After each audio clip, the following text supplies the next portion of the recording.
If you've ever sat in a finance department long enough, you'll notice something strange. The clicking of keyboards sounds different than in other departments. It's not the chaotic clatter of customer service or the rhythmic tapping of developers writing code. It's methodical, precise, almost surgical. Each keystroke is a decision that moves millions of dollars from one column to another. For 17 years, my keystrokes moved those millions without a single error. I was the one who built the financial infrastructure at Vanguard Solutions from the ground up. I wrote the reconciliation software, designed the automated reporting systems, and created the tax optimization algorithms that saved the company 8 figures annually. My name is Sophia Hayes, and I was about to teach a very expensive lesson to a man who thought spreadsheets were just numbers on a screen. The warning signs started appearing about 8 months before everything exploded. The executive team began using phrases like financial agility and next-generation fiscal strategy, instead of focusing on what actually mattered: accurate books and regulatory compliance. I'm 52 years old. In the finance world, that usually means you're hitting your prime, your years of experience finally paying dividends. But in the new corporate culture of Vanguard Solutions, it apparently made me a fossil. I don't do hot yoga during lunch breaks. I don't attend networking mixers where people drink green juice and talk about disrupting industries they don't understand. I arrive at 7 in the morning with a thermos of Earl Grey tea, and I leave when the books balance, which sometimes means midnight. My work speaks for itself, or at least it used to before people stopped listening. But I knew change was coming. I could smell it in the air like ozone before a lightning strike. The board had been interviewing external candidates for a newly created position: Chief Financial Officer. We'd never had a CFO before. Our CEO, a practical woman named Eleanor Finch, had always trusted me to handle the financial operations. But Eleanor was being pushed toward retirement by activist investors who wanted fresh energy at the helm. Fresh energy is corporate code for someone who won't question stupid decisions. Before I dive into how I essentially dismantled a multi-million-dollar company's financial operations from my kitchen table while baking sourdough bread, do me a favor. If you enjoy stories where the quiet, competent professional absolutely annihilates the arrogant newcomer, hit that subscribe button and drop a like. It helps the algorithm gods smile upon us and ensures these tales of justified revenge reach the people who need the catharsis. Alright, back to the financial warfare. The backstory here is absolutely critical, so pay close attention. This wasn't some accidental oversight or a simple mistake. This was calculated, methodical protection that I put in place years ago, never thinking I'd actually need to use it. But when you build financial systems for a company, you learn to think like an auditor, an accountant, and a strategist all at once. 9 years ago, Vanguard Solutions went through a brutal acquisition attempt. A private equity firm called Rampart Capital tried to buy us out and strip the company for parts. Eleanor, who was CEO even then, was terrified of losing everything we'd built. The company wasn't just profitable. It was a well-oiled machine that treated employees well and delivered consistent results. Rampart Capital wanted to gut it, fire half the staff, and flip it within 18 months. If you're new here and enjoying these powerful stories, make sure to hit that subscribe button and stay tuned for more. Let me know in the comments what part of today's story touched you most. Eleanor came to me in a panic one evening. It was late, maybe 9 o'clock, and most of the building was dark. She sat in my office, which smelled perpetually of jasmine tea and printer toner, and asked me a simple question: how do we protect our financial systems if they take over? I thought about it for approximately 30 seconds before I had the answer. We separate the intellectual property, I told her. We create an independent entity that owns the proprietary software and systems. Vanguard Solutions doesn't own the financial infrastructure. They license it. Eleanor blinked at me. Is that legal? Completely legal, I assured her. Companies do it all the time to protect core assets during hostile situations. We create a separate LLC, transfer the IP ownership, and Vanguard pays a licensing fee to use the systems. If Rampart acquires Vanguard, they get the operations but not the financial brain. Without the systems, the financial operations collapse within a week. She authorized it immediately. Legal drafted the documents. We created an entity called Silver Key Financial Systems LLC. The name was deliberately boring, designed to blend into the dozens of vendor contracts that Vanguard maintained. Here's the beautiful part that nobody seemed to remember or care about. Silver Key Financial Systems wasn't owned by Vanguard Solutions. It was a single-member LLC and that member was me. Sophia Hayes. I owned the financial infrastructure that ran a $400 million company. The licensing agreement was generous, almost absurdly so. I charged Vanguard a nominal annual fee of $50,000, which was buried so deep in the IT and operations budget that nobody even noticed it. It auto-renewed every year. The contract stipulated that the license could only be terminated by mutual written agreement between the CFO and the owner of Silver Key Financial Systems. Since we didn't have a CFO at the time, Eleanor and I signed as dual authorities. Rampart Capital eventually gave up on the acquisition. The deal fell through due to regulatory concerns and life went back to normal. Eleanor retired the threat to the back of her mind. The legal team turned over twice since then. New accountants came and went. And absolutely nobody remembered that the financial systems running their entire operation weren't actually owned by the company. I never brought it up. Why would I? As long as they kept paying the licensing fee, which they did automatically every year without question, everything functioned perfectly. I maintained the systems, updated the software, and ensured compliance with every regulatory change that came down the pipeline. Vanguard Solutions thrived and I worked in peaceful obscurity. Then the rumor started. It began with whispers in the break room. They're bringing in someone big. I heard he's from Wall Street. Supposed to be a genius with restructuring. I sat in my office, a windowless room on the third floor that had become my fortress over nearly 2 decades, and I listened. I didn't panic. Panic is for people who haven't spent their entire careers preparing for disasters that never come. I had contingency plans for contingencies. I pulled out a specific file from my locked cabinet. A thick folder labeled Silver Key Documentation, Do Not Discard. Inside was every piece of paperwork related to the LLC, the IP transfer, and the licensing agreement. I reviewed it carefully. The agreement was ironclad. The license was active. The auto-renewal had processed 6 weeks ago. And most importantly, the termination clause required written authorization from the CFO. Vanguard Solutions didn't have a CFO yet. I leaned back in my chair, which had molded perfectly to my posture after 17 years, and I waited. If they wanted to bring in some hotshot to revolutionize our financial operations, they were going to have to play by the rules. And I wrote the rulebook. The atmosphere in the office shifted over the next few weeks. The younger analysts, fresh graduates with finance degrees and LinkedIn profiles full of buzzwords, started acting nervous. They stopped eating lunch at their desks. They took longer bathroom breaks.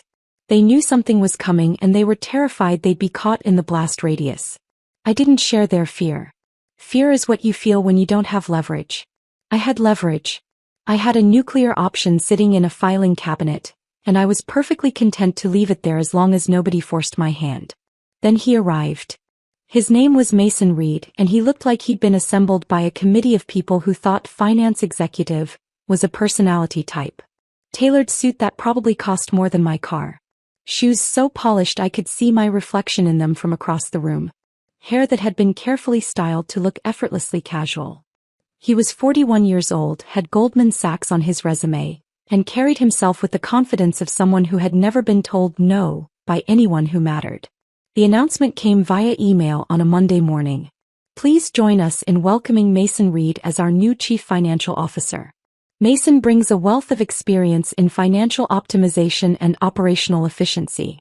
We're excited to have him lead our finance division into the next era of growth. Next era of growth. Corporate speak for, we're about to change everything you know and fire half of you. The first all-hands meeting with Mason was scheduled for that afternoon. I attended, sitting in the back row of the conference room with my notebook and pen. I don't take notes on laptops during meetings. Handwriting forces you to synthesize information rather than transcribe it mindlessly. Mason stood at the front of the room with a clicker in hand, his presentation already loaded on the screen behind him. He didn't introduce himself humbly or thank the existing team for their work. He launched directly into his vision. I've spent the last 2 weeks analyzing Vanguard's financial operations, he began, his voice carrying the polished tone of someone who'd given this exact speech at 3 other companies. And frankly, what I've found is concerning. We're operating with systems that belong in a museum. Our reporting is manual. Our reconciliation processes are archaic. We're hemorrhaging efficiency because we're clinging to legacy infrastructure. Legacy infrastructure. He was talking about my systems. Systems that had processed billions of dollars without a single discrepancy. Systems that had passed every audit, every regulatory review, every stress test thrown at them. I wrote in my notebook, "Doesn't know what he's looking at." Mason continued, clicking through slides filled with buzzwords. "We need to embrace automation. Cloud-based solutions. Real-time analytics. We're going to migrate everything to a modern ERP system. SAP, Oracle, something that scales. And we're going to do it fast. Speed is everything in today's market. Speed is everything." The motto of people who have never had to explain a financial error to the SEC. He didn't introduce himself to me personally. I was just another face in the crowd, a middle-aged woman in practical clothing who probably seemed invisible to him. He spent the next week in closed-door meetings with the senior leadership team, the young analysts who nodded eagerly at everything he said, and external consultants who charged obscene hourly rates to tell him what he wanted to hear. My first direct interaction with Mason Reed happened on Thursday of his second week. He walked into my office without knocking, which should have been my first clue about his character. "Sophia, right?" he asked, not waiting for confirmation. He was looking at his phone, scrolling through something, barely glancing at me. "Sophia Hayes," I corrected. "Director of Financial Operations." Right. He pocketed his phone and looked around my office with barely concealed disdain. My space was organized but utilitarian. White boards covered with workflow diagrams. Filing cabinets labeled by year and category. A single photo of my golden retriever, Finn, on my desk. No motivational posters. No trendy decor. "I've been looking at the vendor contracts," Mason said, pulling out his phone again and scrolling. "There's a line item here that's been bugging me. Silver Key Financial Systems. We're paying them $50,000 a year for what, exactly? Financial infrastructure licensing." My heart rate didn't increase. I'd been expecting this conversation for 2 weeks. "That's correct," I said evenly. "Silver Key owns the proprietary software that runs our financial operations. The reconciliation engine, the reporting automation, the tax optimization algorithms. We license it annually." Mason laughed. It was a short, dismissive sound. "We're paying an outside vendor $50,000 for software we should own? That's insane. Who negotiated this contract?"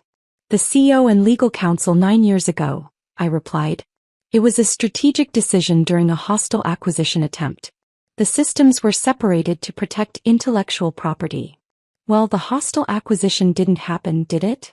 Mason said, his tone suggesting I was an idiot for not understanding basic logic. "So why are we still paying for it? This is exactly the kind of bloat I'm here to eliminate. I'm terminating this contract. We'll bring the systems in-house or migrate to something modern."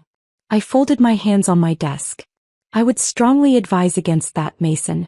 The licensing agreement has specific termination clauses. And the systems are deeply integrated into every financial process we run. Terminating the license would trigger an automatic lockout protocol designed to protect the IP." He waved his hand dismissively, the gesture of a man who believed obstacles only existed for other people. "That's just vendor scare tactics, Sophia. I've dealt with contracts like this 100 times. They threaten lockouts and disruptions, but it's all bluff. Once we stop paying, they'll come crawling back begging to renegotiate." "This isn't a bluff," I said quietly. "The lockout is automated. It's not a negotiation tactic. It's a security feature built into the architecture." Mason stared at me with something approaching pity. "You know what your problem is, Sophia? You think in limitations. You see walls everywhere. That's old school thinking. I see opportunities. I see unnecessary expenses that can be cut. This Silver Key contract is done. I'm canceling it today. You'll need to review the termination clause carefully," I said, keeping my voice level. "It requires written authorization from the CFO and the owner of Silver Key Financial Systems. You can't unilaterally cancel it." "I'm the CFO," Mason said, his voice rising slightly. "I have full authority over vendor contracts. And frankly, Sophia, this attitude of yours, this resistance to change, it's exactly what's holding this department back. You're too attached to the old ways. Maybe it's time to start thinking about whether you're the right fit for where we're heading." There was the implicit threat. Get on board or get out. I looked at him calmly. "I'm simply explaining the contractual obligations, Mason. If you choose to proceed with termination, that's your decision. I'd recommend consulting with legal first. Noted, he said, his tone making it clear he had no intention of doing any such thing. He turned and walked out of my office, already pulling his phone back out to compose an email. I watched him go. He was a peacock who had just strutted into a minefield, absolutely convinced that his feathers made him invincible. He didn't know that I was the one who had laid the mines. He didn't know that Silver Key Financial Systems was me. He just saw a line item to cut and an opportunity to prove how decisive and bold he was. I opened my personal laptop. I never used company equipment for truly important work, and logged into the Silver Key Financial Systems administrative portal. It was a simple dashboard, elegant in its minimalism. There was a status indicator showing the current license, active, renewed through next fiscal year. And below that, a notification log. I watched as the notification appeared in real time. Termination request received from Mason Reed, CFO, Vanguard Solutions. Request: immediate cancellation of master license agreement. The system responded automatically, exactly as I had programmed it 9 years ago. Termination request acknowledged. Per Section 7.3 of Master License Agreement, termination requires mutual written consent from both parties. Silver Key Financial Systems does not consent to termination. Request denied. Please contact owner for further discussion. But Mason wouldn't see that message. The automated response would go to his email, but I knew men like Mason Reed. They didn't read automated responses from vendors.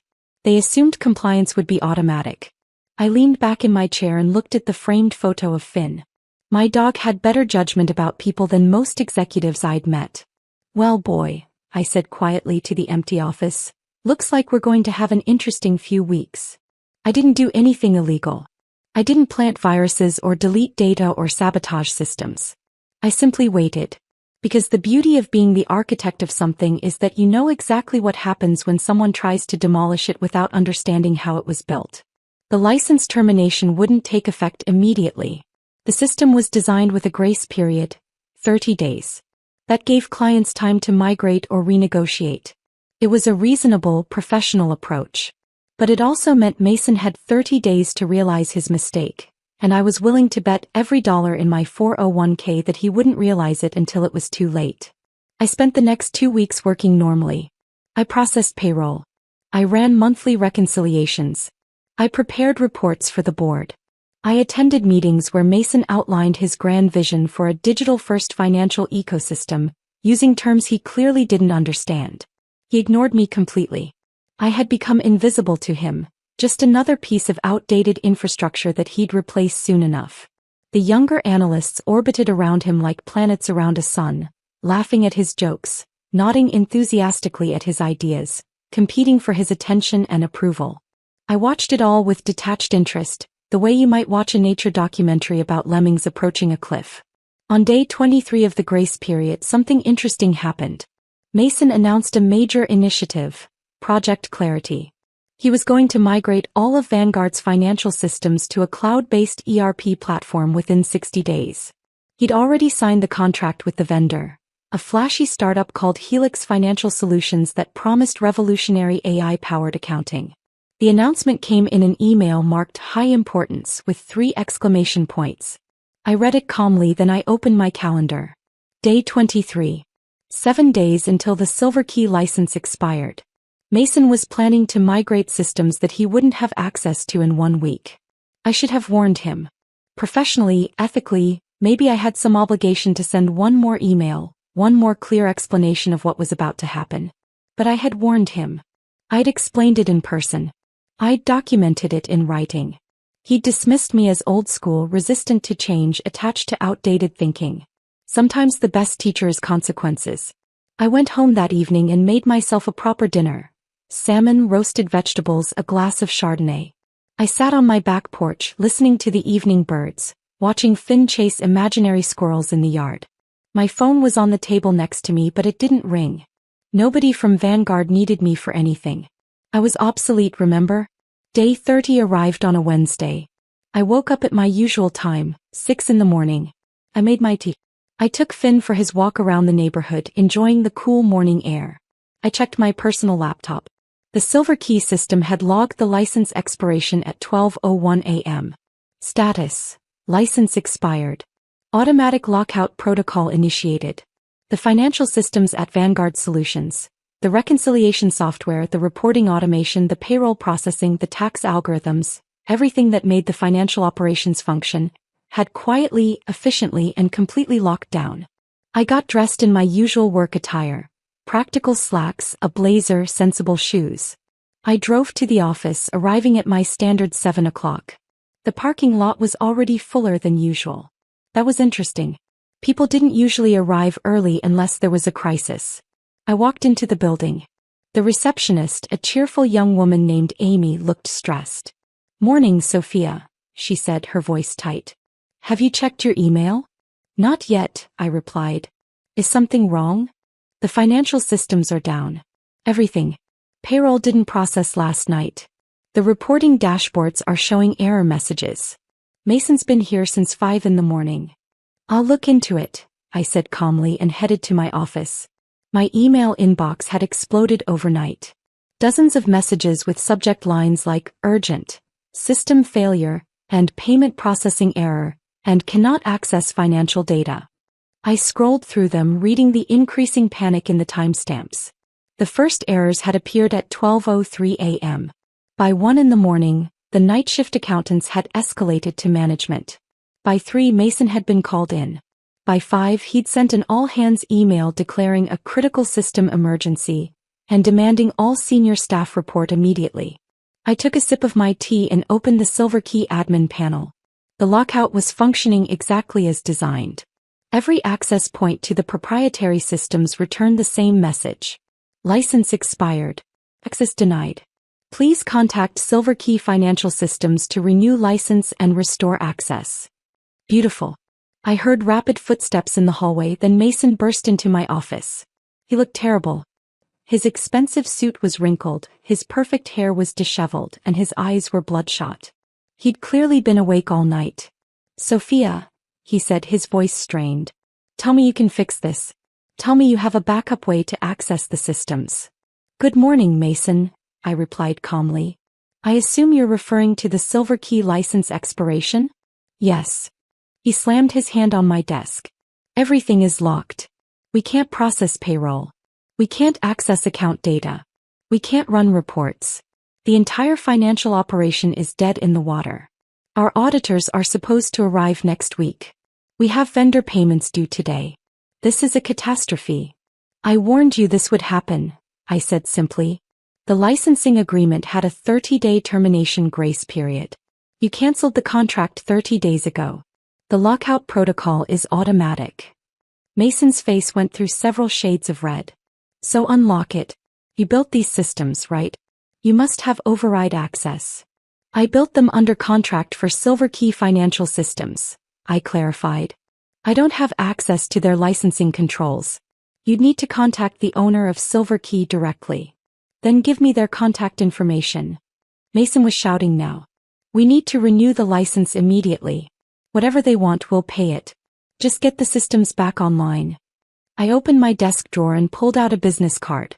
It was simple, professional. Silver Key Financial Systems LLC with a phone number and email address. I handed it to Mason. "That's their primary contact.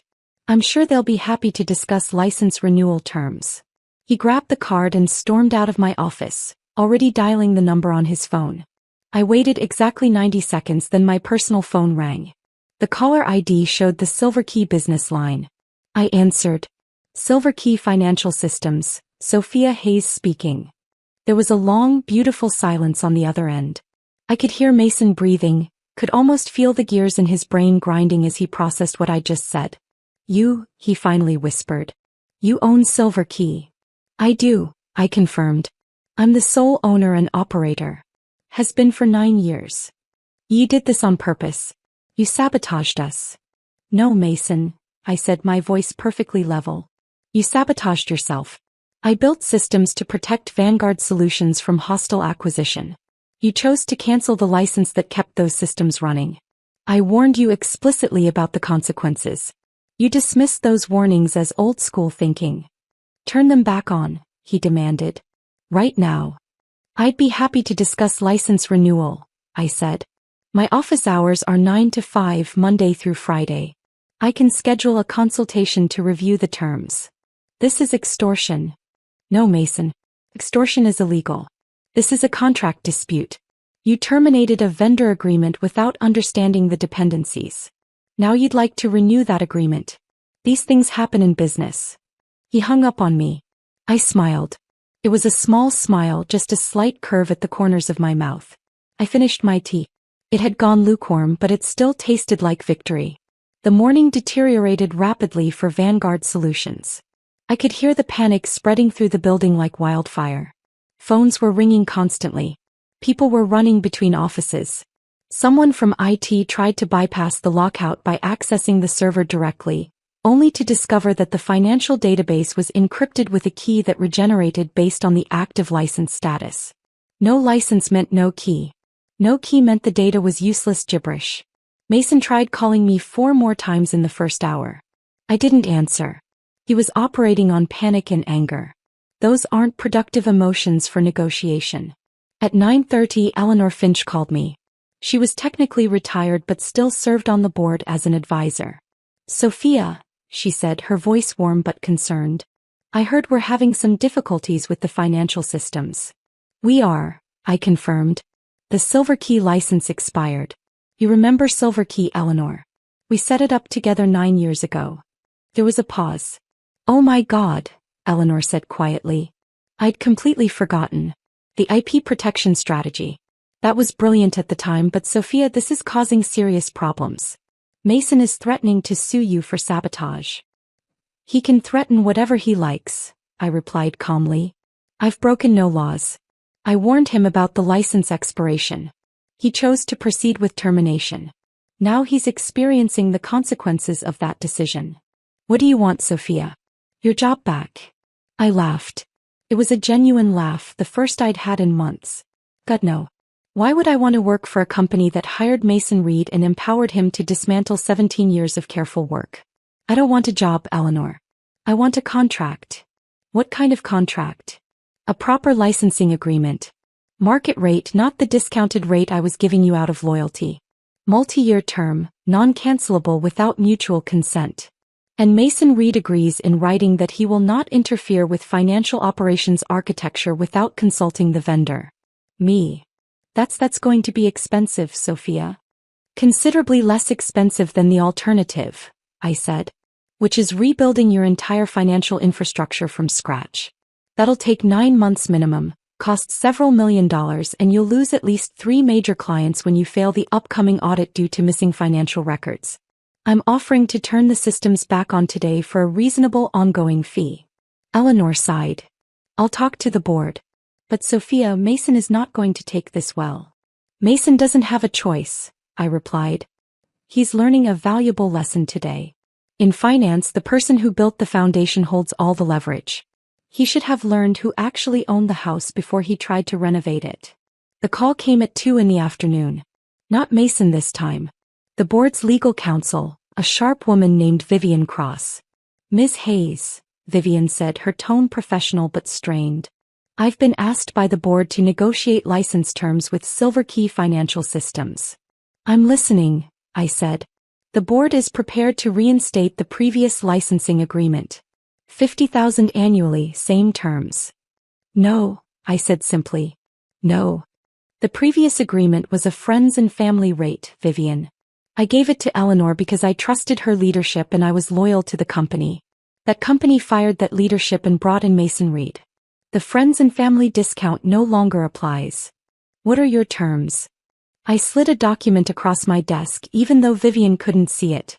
I'd prepared this 3 weeks ago. $200,000 annually. 5-year non-cancelable term. Automatic renewal unless both parties agree to termination in writing. And a consulting clause that requires Vanguard to consult with Silver Key Financial Systems before making any major changes to financial operations architecture. That's 4 times the previous rate. Actually, it's market rate for proprietary financial infrastructure supporting a $400 million operation, I corrected. I pulled comps from 6 similar vendors. I'm actually pricing slightly below market to facilitate quick resolution. The board won't agree to this. Then the board can spend the next 9 months rebuilding from scratch, I said. In the meantime, payroll is frozen. Your auditors arrive in 6 days and you have no financial data to show them. Your accounts payable is backing up, which means vendor contracts are going into default. Would you like me to calculate the daily cost of the systems being offline? Vivian was silent for a moment. Give me 2 hours. She called back in 90 minutes. The board agrees to your terms with one condition, Vivian said. Mason Reed will serve as liaison for any architectural changes. He maintains his authority as CFO. Absolutely not, I said. Mason Reed demonstrated catastrophic judgment in vendor management.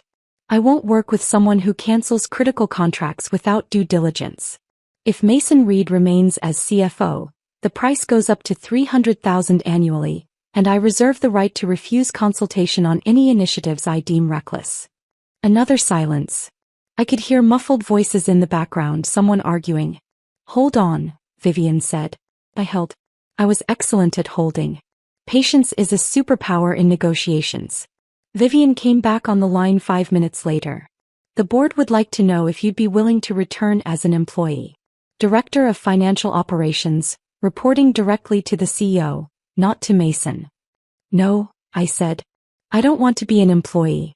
I want to be a vendor. Employees can be fired. Vendors have contracts. Sophia, Vivian said, her voice dropping into a more personal register. What do you really want here? What's the end game? I looked out my office window. It was a beautiful afternoon. I want respect, Vivian. I want recognition that the systems I built have value. I want Mason Reed to understand that you can't just discard people because they're not flashy or young or part of the current trend. I want a contract that protects me from ever being treated as disposable again. And I want Vanguard Solutions to succeed, because despite everything, I spent 17 years building something I'm proud of. If we agree to the $200,000 licensing fee and give you full autonomy over financial systems architecture, will you reactivate the systems today?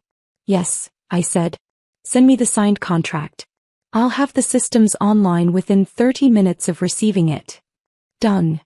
The contract arrived at 4:15 p.m., fully executed, bearing the signatures of the board chairman and Eleanor Finch as advisor. The license term was 5 years, non-cancelable at $200,000 per year. There was a clause that specifically prohibited Mason Reed from making any changes to financial operations without written approval from Silver Key Financial Systems. I read it carefully.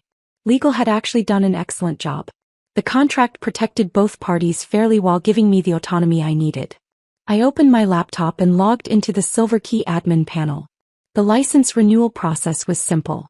I uploaded the signed contract, processed the payment for year 1, and clicked Activate License. The status indicator turned green. License active. All systems restored. I stood up and walked out of my office. The building was still in chaos. People were on phones, staring at error screens, trying desperately to manually process transactions that should have been automated. I walked to the server room. The head of IT, a competent man named Paul, was standing in front of a terminal looking lost. Paul, I said, check your systems. He hit refresh on his screen. His eyes went wide. They're back. Everything just came online. How? The license renewed, I said simply. Everything should be functioning normally now. I heard a cheer go up from somewhere in the building. Then another. The systems were processing the backlog. Payroll was running. Reports were generating. The nightmare was over. For them anyway. Mason Reed found me 10 minutes later. He looked worse than he had that morning, if that was possible. He walked into my office and closed the door behind him. You humiliated me, he said. His voice was quiet, dangerous. I enforced a contract, I replied. You chose to cancel a critical vendor agreement without understanding the dependencies. That was your decision, not mine. The board made me sign off on your contract. Do you know what that makes me look like? Like I don't have authority over my own department. You have authority, I said. You just don't have unlimited authority. Nobody does. That's what checks and balances are for. Mason pointed a finger at me. This isn't over, Sophia. I'm going to find a way to replace your systems. I'm going to make Silver Key obsolete. And when I do, I'm going to cancel that contract and watch you lose everything. I met his eyes calmly. You're welcome to try, Mason. But let me give you some free advice. Before you try to replace something, make sure you understand how it works. My systems handle 17 years of edge cases, regulatory requirements, and optimizations. They've been tested by every possible scenario. You think you can rebuild that in a year? 5 years? Go ahead. I'll be here collecting my licensing fees, watching you learn the same lesson over and over. Competence beats arrogance every single time. He stormed out, slamming the door. I didn't flinch. 3 months later, I'm sitting in my home office, which has a window that overlooks my garden. It's a Tuesday morning, 10 o'clock. I'm not commuting. I'm not sitting in meetings listening to Mason Reed use the word synergy. I'm reviewing the quarterly financial reports that Vanguard sends me as part of the consulting clause, making sure the systems are optimized and running smoothly. The reports look good. The systems are performing flawlessly. Mason tried to implement some innovations in the first month. A cryptocurrency payment option for vendors of all things, but the consulting clause meant he had to run it by me first. I rejected it in writing, citing regulatory compliance concerns and unnecessary risk. The board backed my decision. Mason was furious, but he was also powerless. Eleanor called me last week. She'd heard through the grapevine that Mason was interviewing at other companies. He was looking for an exit. Apparently, being a CFO who couldn't actually control the financial systems was bad for his personal brand. Do you think he'll leave? Eleanor asked. Eventually, I said. Men like Mason don't stay where their authority is challenged. He'll find some other company to disrupt, somewhere his particular brand of chaos is still appreciated. And when he goes, would you consider coming back? Not as an employee. As a real consultant. Help us find someone competent to replace him. What?